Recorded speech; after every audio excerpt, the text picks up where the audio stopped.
So guys, what's up? Back again. You know, a lot of times on my channel, talk about the warrior spirit, about finding purpose, what it takes, what do we put our energy into.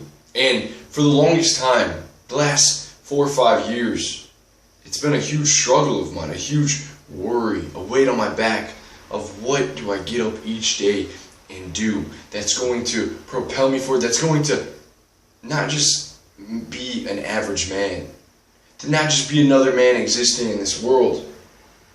I want to be great, right? I want to live an extraordinary life. But where do I start? Where do I find my purpose? And I believe that it was Marcus Aurelius or Nietzsche who said, if there is no purpose in life, then make it up. So it's our job to make it up. And I've been thinking about this all day. I went on a long drive, so I had some time to think about it. But I want to start here is many of us, if you think about humans, in our daily lives, we have built habits. We have built a routine. We have a status quo. It's a status quo. Whenever you meet someone new, you're meeting them as a result of a person who has gone through years and years and years of life and brought with them all these habits, all these relationships, all these things that they do, and this forms a status quo. So we're living with the status quo, and we're talking about finding purpose. So I just want to give you a quick story to help you better understand what I'm talking about today. I was on a drive, like I said, an hour and a half going to Sandusky in Ohio, close to Cedar Point, and if any of you guys know where that is. When I got to the place I was at, I was dropping this car off to this guy. He's working at a bar. He's the bartender. He says, "Hey man, would you like to come in and get something to eat?" I look at him and said, "Yeah, sure, I got time to eat." I'm thinking it's going to be on him. Anyways, I go in the bar, beautiful, expensive bar. There's 2 guys sitting at the bar with Rolex watches on, nice suit. There's another guy over here just like Prada glasses, just real high class, okay? So I sit down, I get a menu, and I go for the salad, okay? I said, "Yeah, man, I would like to try all this stuff, but I've got to go for the salad." The salad's like $14, and I'm like, it's okay, he's paying. I order the salad. He comes out with this plate that's about as big as my foot. Length, it's about this width, man. The width, it's like a plate like this big, okay? And I'm thinking, I'm bird staring at the guy like this. Thinking, what kind of salad is that? That's not a proper salad. Okay, he comes out with this plate with 5 tomato slices, with a spinach leaf on top of each tomato. And I'm thinking, I'm ready to smash. I don't want this, but listen, it was delicious. But I was blown away. It was literally a tomato cut up with spinach leaves and a morsel, not even like a blob, not even an ounce serving of mozzarella cheese with some salad dressing that looked like soy sauce all over the plate. Anyways, when I was done eating it, I turned to the guys on my left, the rich guys who were talking about investing, eating their burgers, and I said, "I'm going to be completely honest with you guys, I've never had a salad like this." And one of them just looked at me and was like, "Really?" And I was just like, "Yeah, man." And anyways, so he ends up making me pay. I leave there spending $20. I'm disappointed. I'm ready to go get another salad. I'm not used to this. The whole point of this story is, look at where I'm coming from. When he brought out that salad, I was like, oh my God, that's not a proper salad. The salad I'm used to, that I've grown up with, is a salad in a bowl with a bunch of lettuce, tomatoes, onions, croutons, a massive amount of leaves that I can just eat and enjoy. But no, this I was like cutting with a knife. But to these rich guys, to these rich blokes, that was ordinary. That was like the average thing. They're like, "You crazy? You never seen this? That's laughable."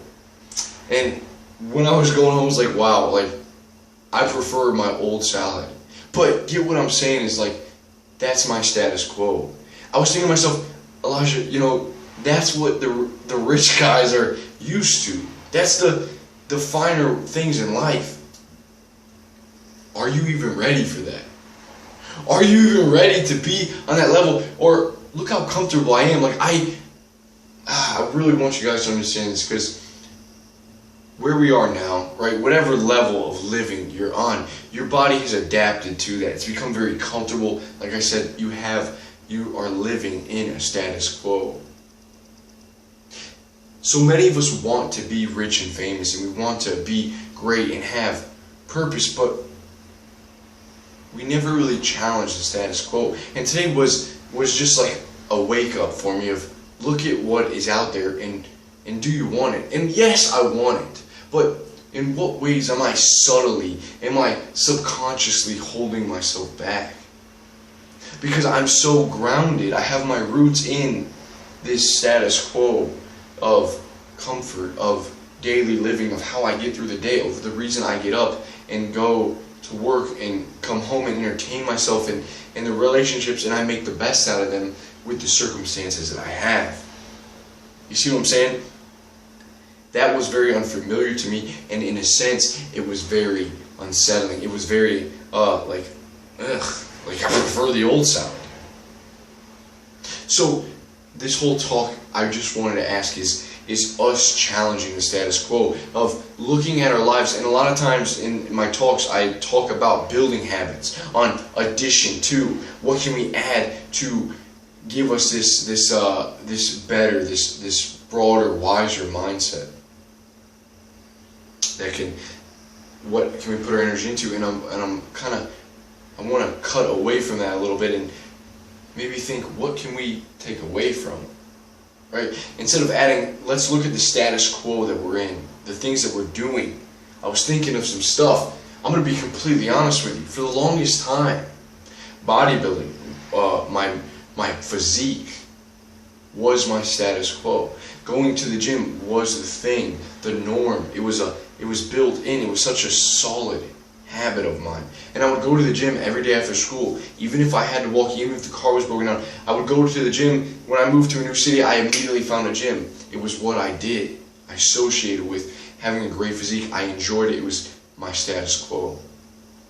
And as time went on, there was other things in my life that came up that kind of took on a new level of importance. And I realized that if I wanted to grow, then maybe I couldn't spend 2-3 hours in a gym each day. That maybe it was kind of holding me back, all the effort that I was putting into growing my body, but not really growing my mind.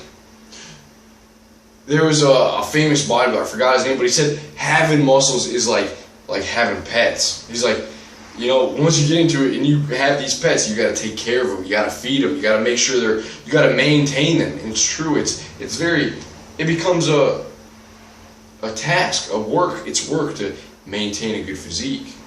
So what I'm saying is that became my status quo. And what has become your status quo in your life? You know, think about it. Maybe right now you're into tuning up cars. There's nothing wrong with that. But imagine if you just got slammed with like money, millions of dollars, and you just a Ferrari, right? But there's a lot of guys over here worrying about like the best rims, changing the rims every few months. I know guys like that at work. I gotta get new rims. I'm getting sick of these.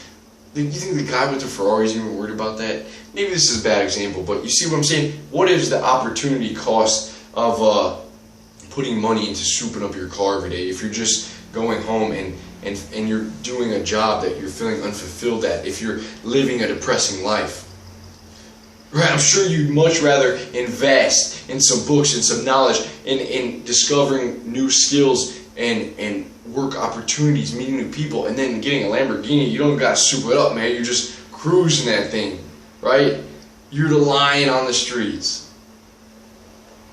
Maybe your status quo is playing video games. You come home from school, you play video games. You're investing a lot of time in video games. That was my status quo for a long time. And then as the progression came up, or the mindset of, okay, you got to do something different. You can't put so much time into this because you're not getting a return.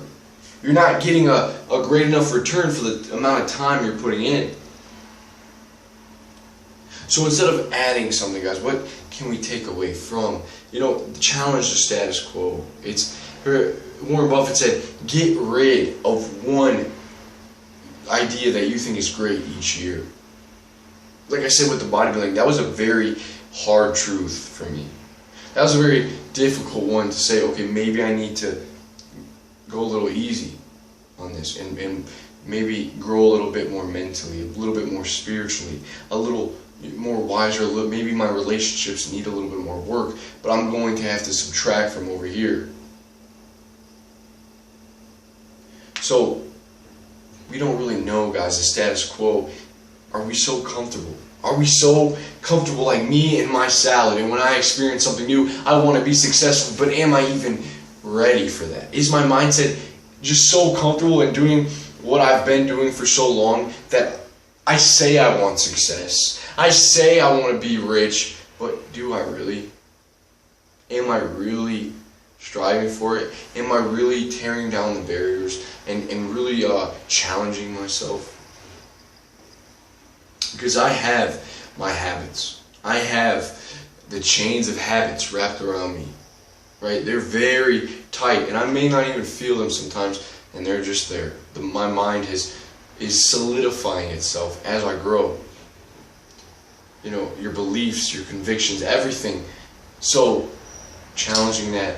And if we want to be greater, if we want to be men that are growing with purpose, if we say that our purpose is to change people's lives, is to do great things, is to explore the world, then let us make sure that our status quo is up to par with living a great life.